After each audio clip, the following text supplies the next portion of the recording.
Excited to have on the air here this morning, 35th District Representative Drew MacEwen. Morning, Drew. Good morning, Jeff.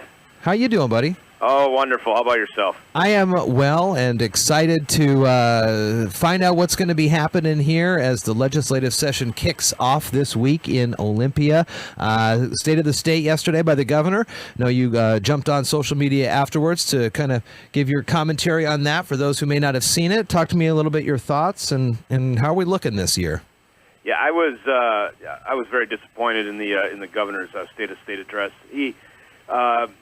We're all in support of the capital budget. He brought that up as one of his first items, and as you know, and as we've talked about, an even bigger issue is the Hearst decision and affecting the ability to drill wells in rural areas.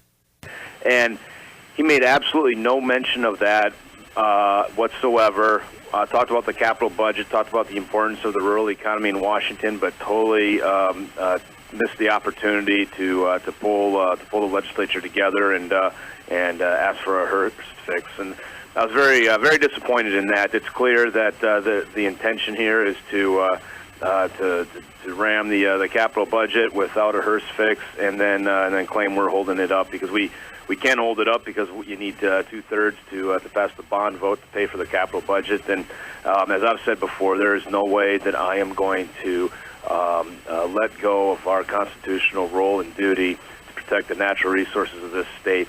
And it is that important. It is that important to Mason County and every other rural area in our state that we have a permanent fix for the Hearst decision. So this affects the livelihoods and the pocketbooks of folks all over our state, and we need to have that done. And so I was extremely disappointed in that. And and then on the other end here, on the other budget, the operating budget, it's our supplemental year, so we make mid-course corrections based on caseload forecasts, based on revenue forecasts for the state. Supplemental budget is not intended to be a major policy shifting type budget, and but yet here we are with record revenues, and the governor in his proposed budget. Going into this, we have to let me backtrack for a second. We have to maintain a 4-year balanced outlook, and that's to keep our budget in line. And kudos to Commissioner Kevin Schutte. He's trying to move Mason County in that same direction, and it's a great budgeting tool because it eliminates the bow waves. You have to balance out over 4 years. So going into this supplemental year, we have $694 million in surplus. That's what the governor had to work with. And what did he do? He's proposed over $1.5 billion in new taxes, and at the same time raised the rainy day fund when it's not raining.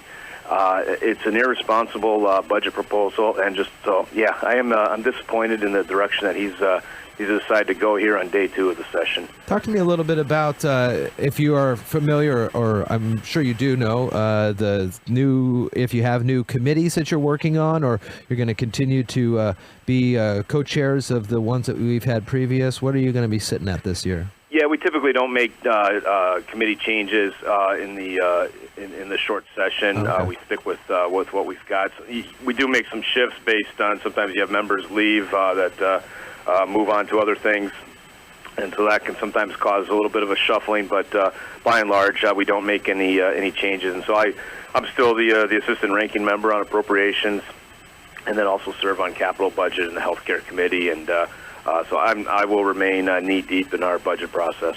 I know now that the Democrats have all 3 chambers in the State House of Washington, and other than the capital budget, which you mentioned needs that 2/3 vote for the bond on that, what are some of the thoughts within the Republican caucus to make sure that your voice is heard with the table? I know that the Democrats range from urban Seattleites to rural Democrats, in the Senate, specifically with Senator Sheldon, things like that. So there's a wide variety of opinions in the Democrat caucus, but they do hold the majorities in both chambers. What are you guys as Republicans doing to make sure your voices continue to get heard, the constituents get heard? Are there any things like in the U.S. Senate, there's the filibuster process, things like that?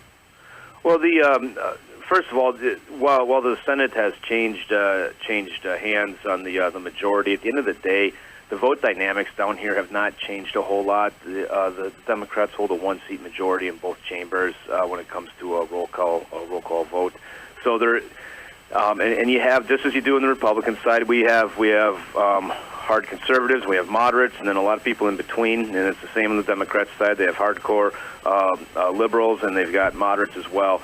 And those dynamics have not shifted a whole lot. So, and it's interesting too, looking at the governor's tax proposals, the Democrat leadership in both chambers has said, that there's not a desire to bring a carbon tax to a vote. I mean, he's that out of touch with his own legislative leaders. But I think the thing that you're going to see different this session, one, it's a short session, so again, it's hard to do major policy changes. But what will be different is this does give the Democrat majority the opportunity to set a much more broader agenda, and I think you'll see some of their social issues be brought up in committee and possibly to a vote more than you would have last year. But at the end of the day, it's not a big shift. It is more so for the Senate, obviously, but our vote dynamics again are pretty consistent here. And and again, I don't get worked up on it. I'm going to continue to represent my constituency. And I recognize being in the minority, I need to propose legislation that can get passed. Sometimes I'll propose things that I know aren't going to, but it's to make a political statement. But I'm working on some victims' rights bills, still working on some budget reform ideas, and these are things that, when you govern from the middle, you have those opportunities to move the ball forward. And I'm going to continue to do that regardless of who's holding the gavel. 35th District Representative Drew MacEwen will be on weekly with us through the session. And if you have questions for him, you can always email us, daybreak@ifiber1.com. And if we have the opportunity, we'll get those questions out to Drew. And Drew, thank you much. Always good talking with you, bud. Likewise, my pleasure. Have a great day. You too. 8:22 now at iFiber 1. CES, the Consumer Electronics Show, is happening now, and folks are